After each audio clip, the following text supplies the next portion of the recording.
అసలు సంక్షేమ పథకాలు ఏ రకంగా అమలు చేయగలుగుతారు? ఒక పక్క తెలంగాణ రాష్ట్రం వస్తే అన్ని బాగుంటాయి, ఎవరికి ఎక్కడ ఎటువంటి ఏ ఇబ్బంది రాదు, అంత గొప్పగా పోరాటం చేసి సాధించుకున్నటువంటి తెలంగాణ రాష్ట్రం ఇంత అప్పుల ఊబిలో కూరుకుపోయిన తర్వాత ఈ సంక్షేమ పథకాలు సరైన రీతిలో ఈ రాష్ట్రంలో అమలు జరగాలంటే ఈ రాష్ట్రంలో పనిచేస్తున్నటువంటి ఉద్యోగులు కూడా సంతోషంగా ఉండాలి అధ్యక్ష. లేకుంటే సంక్షేమ పథకాలు సరైన రీతిలో అమలు కావు.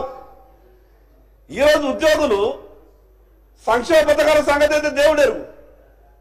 ప్రభుత్వంలో పనిచేస్తున్నటువంటి ఉద్యోగి నేను జమ చేసుకున్నటువంటి నా బకాయి వస్తలేదు, నా బిడ్డ పెళ్లి చేయాలా, నా కొడుకుని దవాఖానలో చేరిక చేసినా నేను బిల్లు కట్టలేని పరిస్థితిలో ఉన్నాని ఆర్థిక శాఖ మంత్రి గారి ఛాంబర్ నుండి రోజుకొక 10 మంది ఉద్యోగులు ఫోన్లు చేస్తున్నారు అధ్యక్ష. నేను ఎందుకు ఈ విషయం ప్రభుత్వం దృష్టికి తీసుకొచ్చే ప్రయత్నం చేస్తున్నానంటే అసలు ముందు ఈ రాష్ట్ర ఆర్థిక పరిస్థితి బాగుపడాలా, దాని కొరకు ఏం చేస్తున్నది ప్రభుత్వం. నేనేదో ఈ రోజు ఉన్నటువంటి ప్రభుత్వం మీద నిందేసి గతంలో ఉన్నటువంటి వాళ్ళని అనేసి నేను ముగించాలనుకుంటలేదు. ఈ రాష్ట్ర ఆర్థిక పరిస్థితి బాగుంటేనే కదా ఈ సంక్షేమ పథకాలన్నీ కూడా అమలయ్యేది. ఒక పక్క ఉద్యోగులేమో పాపం ఆ 310 జీవోతోని ఆ రకంగా ఇబ్బంది ఉంటే వాళ్ళు జమ చేసినటువంటి డబ్బుల్ని కూడా ప్రభుత్వం ఇవ్వలేనటువంటి దుస్థితిలో ఉంటే సంక్షేమ పథకాలు ఏ రకంగా అమలు చేయగలుగుతారో ఒక్కసారి ప్రభుత్వం ఆలోచించాలి అధ్యక్ష. ఇంత చిన్నాభిన్నమైతుంది తెలంగాణ రాష్ట్రం వచ్చిన తర్వాత. ఈ రాష్ట్ర ఆర్థిక పరిస్థితి ఈ రకంగా తయారైతుంది. అసలు జీతాలు ఇవ్వలేనటువంటి స్థితిలో, సంక్షేమ పథకాలు అమలు చేయలేనటువంటి పరిస్థితిలో ఉంటామని ముందే ఆనాడు తెలిసుంటే అంతమంది అమరులయ్యేవారు కాదు అధ్యక్ష. ఎంతో గొప్ప కలలు కన్నాం. మన తెలంగాణ రాష్ట్రం మనకొస్తే సమర్థవంతమైనటువంటి పాలకులు మన దగ్గర ఉన్నారు. సర్ప్లస్ బడ్జెట్ తో మనమంతా కూడా వేరుపడుతున్నాం.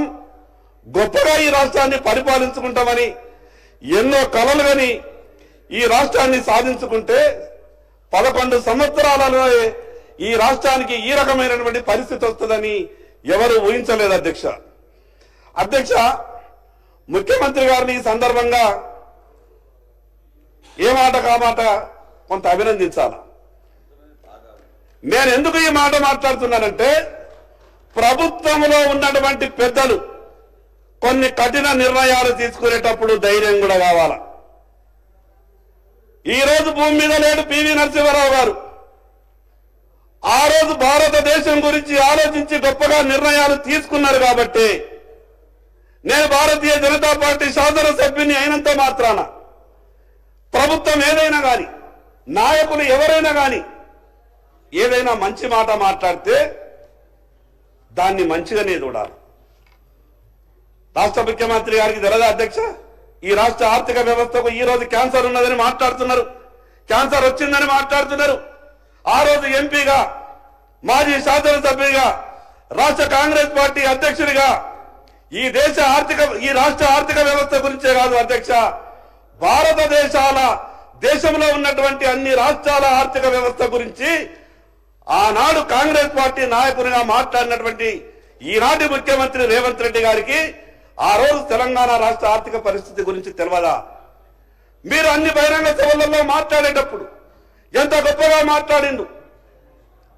ఈ రాష్ట్రం మా చేతికి ఇస్తే అన్ని రకాలుగా చక్కబెట్టే బాధ్యత మాది, అన్ని రకాలుగా సంక్షేమ పథకాలు మేము తీసుకొస్తాం. మనం తెచ్చుకున్నటువంటి తెలంగాణ రాష్ట్రాన్ని టిఆర్ఎస్ పార్టీ దుబారా ఖర్చుతో రకరకాలమైనటువంటి అడ్మినిస్ట్రేషన్ ల్యాబ్సెస్ తో ఇబ్బంది వచ్చిందని మాట్లాడిండ్రు. వాస్తవమే, ఆ రోజు దుబారా కూడా మామూలుగా కాలే అధ్యక్ష. నేను ఎందుకు చెప్తున్నానంటే ప్రభుత్వం ఒక పక్కకు నిధులు లేక కొట్టుమిట్టాడుతుంటే ఆనాటి 10 సంవత్సరాలు పరిపాలించినటువంటి టిఆర్ఎస్ పార్టీ పరిపాలనను సీఎంఓలో పనిచేస్తున్నటువంటి అధికారులు, నేను వాళ్ళ పేర్లు చెప్పదలుచుకోలేదు, 200 కిలోమీటర్లు ప్రయాణం చేస్తే ఆ ప్రాజెక్టు దగ్గరికి పోయి రివ్యూ పెట్టగలుగుతారు. కానీ ఆ రోజు హెలికాప్టర్లో ప్రయాణం చేశారు అధ్యక్ష. ఎవరి డబ్బులు అధ్యక్ష? ఒక పక్క రాష్ట్రం ఆర్థిక ఇబ్బందులలో ఉంటే సీఎంఓ ఆఫీసులో పనిచేసినటువంటి అధికారులంతా కూడా హెలికాప్టర్లు దిగలేదు. అంటే మీకు ప్రజలు అవకాశం ఇచ్చింది దుబారా చేయడానికా? ఈరోజు 10,000 రూపాయల డీజిల్ ఖర్చుతో ఆ ప్రాజెక్టు రివ్యూ కంప్లీట్ చేసుకొని రావస్తుండే. కానీ ఆనాడు ఏం జరిగింది అధ్యక్ష? హెలికాప్టర్లలో ప్రయాణం చేసి ఈ రోజుకు 15 లక్షల రూపాయలు ఖర్చు పెట్టిండ్రు. మరి ఈ విషయాన్ని ఆ రోజు టిఆర్ఎస్ పార్టీ ఆ రకంగా అడ్మినిస్ట్రేషన్ చేస్తే రేవంత్ రెడ్డి గారు మాట్లాడినటువంటి మాటలన్నీ కూడా రాష్ట్ర ప్రజలు నమ్మిండ్రు. పోరాటం చేస్తున్నాడు, ఉత్సాహవంతుడు, నిజంగానే అన్ని జరిగిపోతాయేమో, ప్రభుత్వం ఏర్పడే విధంగా సహకారం చేస్తే ప్రజల కష్టాలన్నీ కూడా దూరం అవుతాయేమని అవకాశం ఇచ్చారు. ఏం చేశారు అధ్యక్ష? ఒక పక్క 49,500 కోట్లు ఎస్ఎల్బిసి లెక్కల ప్రకారం ఈ రాష్ట్రంలో రైతులు రుణాలు తీసుకున్నారు. గత బడ్జెట్ లో మంత్రి గారు చెప్పిండు 31,000 కోట్ల రూపాయలు రైతుల రుణమాఫీ కొరకు మేము సేకరించి దగ్గర పెట్టుకున్నాం. మిగతాది ఎట్లా సారు అని అంటే 30,000 కోట్లు వేసుకున్న వాళ్ళం ఇంకా 19,000 కోట్లు ఇవ్వడం మాకు పెద్ద కష్టమవుతుందా? దాని గురించి మీకు తర్వాత చెప్తామంటే మేమేమనుకున్నామంటే అధ్యక్ష 49,500 కోట్లు రైతులకు రుణమాఫీ చేస్తారేమో. గతంలో టిఆర్ఎస్ పార్టీ మాట ఇచ్చి తప్పింది, ఆ మాటని కాంగ్రెస్ పార్టీ అమలు చేస్తుందేమో అని అనుకున్నాం. కానీ ఏం జరిగింది అధ్యక్ష? 20,000 కోట్ల రుణమాఫీ అంటున్నారు. దాంట్లో కూడా ఇంకా 3,000 కోట్ల ప్రభుత్వ ఖాతాలనే ఉన్నాయి. ఆ నమ్మకం తప్పుండి ఈ రోజు అధ్యక్ష మిగతా రైతులంతా అడుగుతున్నారు, మా పరిస్థితి ఏంటిది?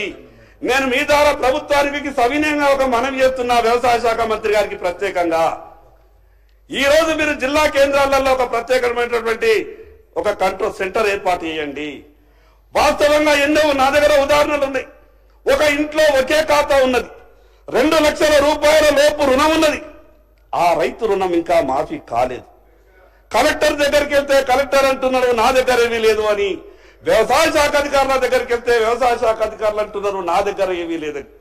నేనేమంటున్నానంటే మీరు గొప్పగా అమలు చేస్తామంటున్నారు కాబట్టి ఆ విషయం మీద దృష్టి పెట్టండి, వాళ్ళు పడుతున్నటువంటి బాధను అర్థం చేసుకోండి.